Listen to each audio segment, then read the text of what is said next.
আইনি সচেতনতা শিবির।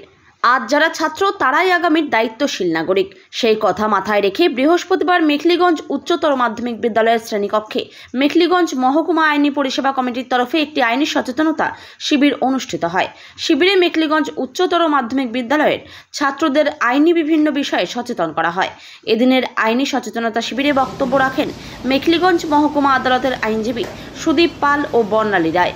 এই বিষয়ে কি বললেন মেখলিগঞ্জ উচ্চতর মাধ্যমিক বিদ্যালয়ের সহকারী প্রধান শিক্ষক সুভাষ রায় সরকার, আসুন শুনে নেওয়া যাক।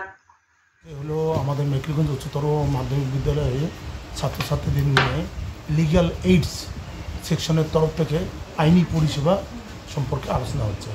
আমাদের ছেলেমেয়েরা কীভাবে